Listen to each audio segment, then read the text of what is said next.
Welcome to another edition of the OCVarsity Softball Dugout Show. I'm your host, Jonathan Khamis, being joined by Carlos Arias. We were off last week. What happened? Where were you? I don't know.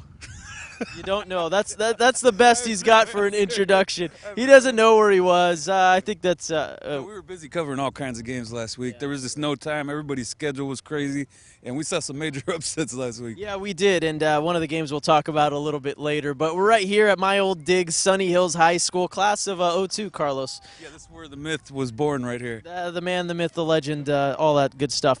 The Lancers, they're in Freeway League play, and they got some ballers on this team. These girls, the Knighten sisters, Marshali and Marjani Knighten, they are two of the best players you're going to see.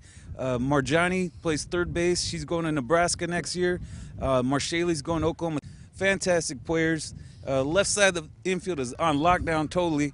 And they're going to be going out to play host to Habra, one of their big-time rivals in the Freeway League. Sunny Hills won the first game 4-3. Whenever they play Habra, it's always a back-and-forth slugfest. Something goes crazy, so it should be a great game. All right, and speaking of those Knighten sisters, we caught up with them earlier, as well as some of the others Lancers staff.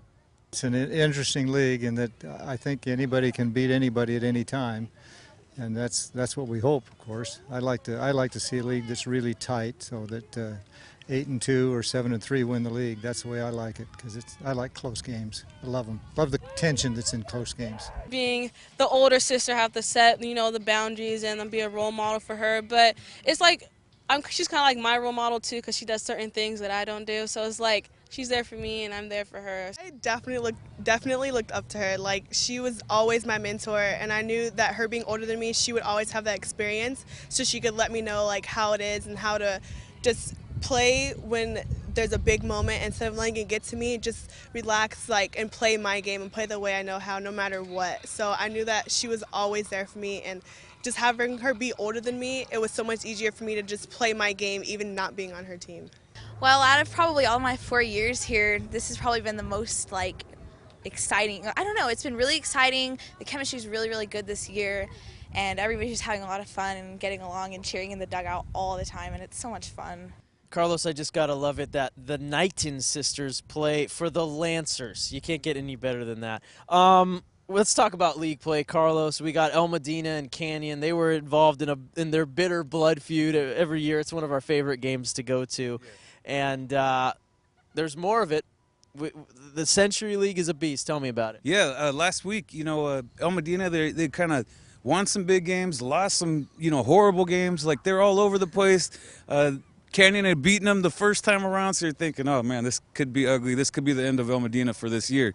And El Medina rises up and beats Canyon, right there, and puts themselves right back in the playoff picture. Canyon bounces back from that game and goes over and knocks off Esperanza, which was undefeated in league. So, who knows with those teams? They can go any way on any given day. I know a lot of people say that, but these teams really could.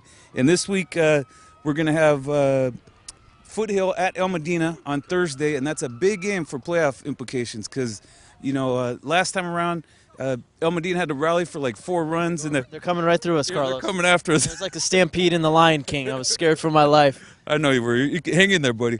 Okay. So, that's going to be a real important game, Foothill and El Medina, to see who gets third place in that league. All right, that's not the only league we're going to talk about, sir. What you got, Century League on the docket, too? Well, that was the Century League, but now we'll go to the Sunset League. The sun is getting to me. Let's hurry up and finish the show, right? Yeah, he's a little loopy right now. But, last week, it looked like Marina was coasting along. Terra Blanco having a great season, the pitcher for Marina. And you're thinking, oh, Marina's just going to run right through the Sunset League. And Los Al shows up and knocks them out 2-0. So, now Edison and Marina are tied for first place in the league, in Sunset League.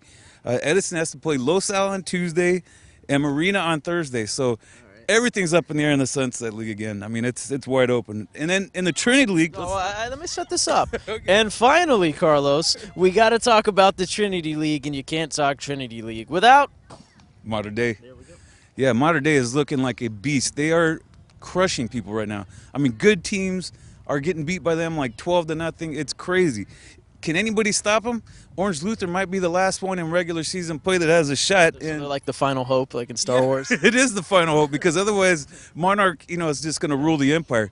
And that game's on Friday at Thornton Park, Mater Dei's home field. And keep an eye on Nikki Udria, Morgan Flores, and Melissa Rockford from Mater Dei. They're just playing fantastic. All of them are on fire hitting the ball. So, I mean, you can't even pick out one out of the other. They're all just on fire right now.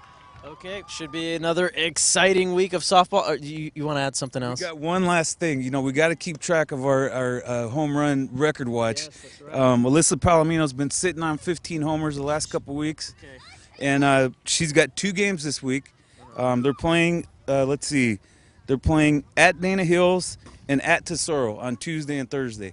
So she has 15 home runs. Okay. Lauren Chamberlain's record was 17 home runs. Can't she pull it off? We'll see. I think ever since you mentioned that she could break this record, she's been homerless. No. I blame this on you. No, as a matter of fact, that's not even true. When I mentioned it first, she was blasting them every other day. She hit the top of the fence a couple times, in the past couple weeks. So she's just inches away. She's going to get it. Keep telling herself that. All right, thanks to Carlos Arias. I'm Jonathan Khamis. And for all your latest softball information, make sure to check out OCVarsity.com, where we've got you covered.